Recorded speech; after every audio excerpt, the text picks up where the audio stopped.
आखिर ऐसा कैसे हो सकता है कि एक आधुनिक, पढ़ा लिखा और सुसंस्कृत देश अचानक बर्बरता की सारी हदें पार कर जाए? ये एक ऐसा सवाल है जो आज भी हमें सोचने पर मजबूर करता है। तो चलिए आज इसी सवाल की तह तक जाने की कोशिश करते हैं। ये समझने की कोशिश करते हैं कि कवियों और दार्शनिकों की धरती कहा जाने वाला जर्मनी कैसे इतिहास के सबसे काले अध्यायों में से एक का केंद्र बन गया। चलिए समय में थोड़ा पीछे चलते हैं। साल है 1945। दूसरा विश्व युद्ध अब अपने आखिरी पड़ाव पर है। जर्मनी हार चुका है। शहर के शहर खंडहर बन चुके हैं और पूरा देश शर्मिंदगी और हार के बोझ तले दबा हुआ है। और इसी माहौल में एक 11 साल का बच्चा है हेलमुथ। वो अपने माता पिता की डरी हुई बातें सुनता है।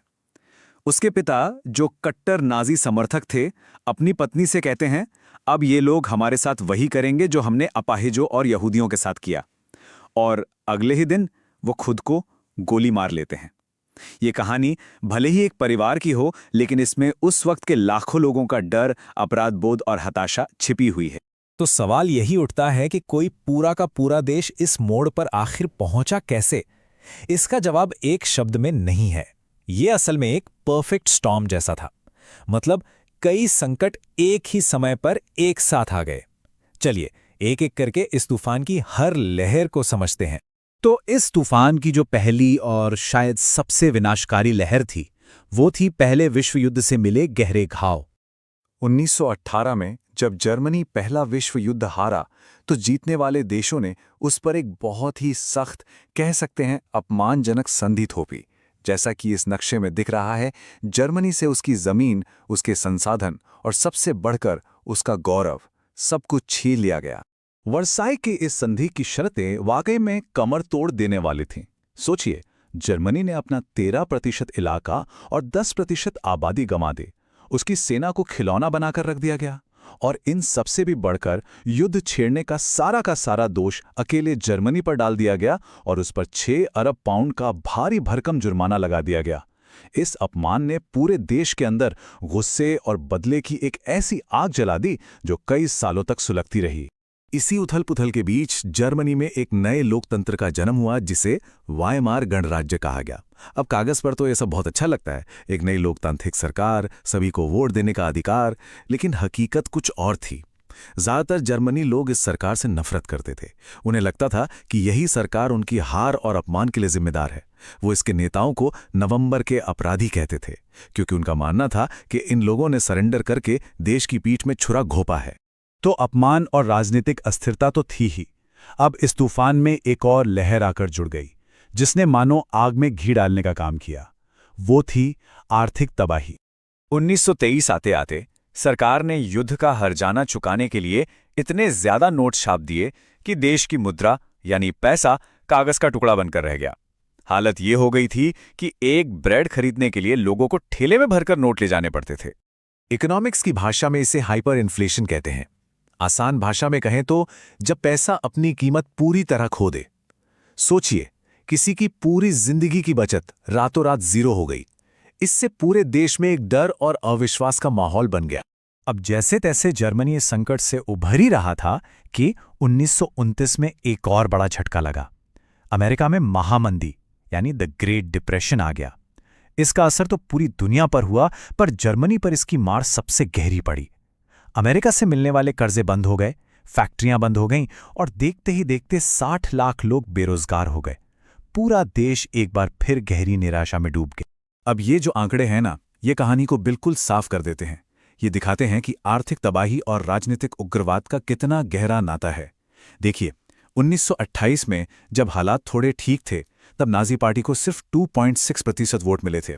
लेकिन सिर्फ 4 साल बाद 1932 में जब महामंदी अपने चरम पर थी, तो यही आंकड़ा उछलकर 37% पर पहुंच गया और नाजी पार्टी जर्मनी की सबसे बड़ी पार्टी बन गए। मतलब साफ था, लोगों की निराशा ने उग्रवाद के लिए दरवाजे खोल दिए थे।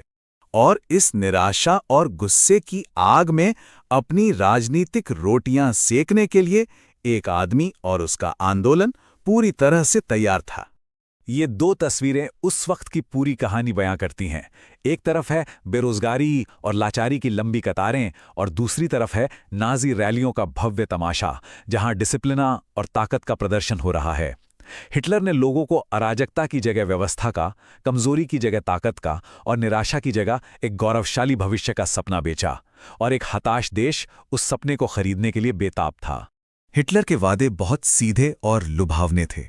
उसने कहा कि वो जर्मनी का खोया हुआ सम्मान वापस लाएगा, वर्साय की अपमानजनक संधि को फाड़ कर फेंक देगा, हर हाथ को काम देगा और एक मजबूत राष्ट्र बनाएगा। और हां, हर समस्या के लिए एक आसान दुश्मन भी दे दिया, बाहरी या विदेशी ताकतें, जिनका निशाना सीधे सीधे यहूदी समुदाय पर था। और जैसे ही सत्ता हाथ में आई, हिटलर ने अपना असली रंग दिखाना शुरू कर दिया। लोकतंत्र को खत्म करने में उसने एक पल की भी देरी नहीं की। ये जो टाइमलाइन है, ये वाकई में डरावनी है। देखिए कितनी तेजी से सब कुछ बदला।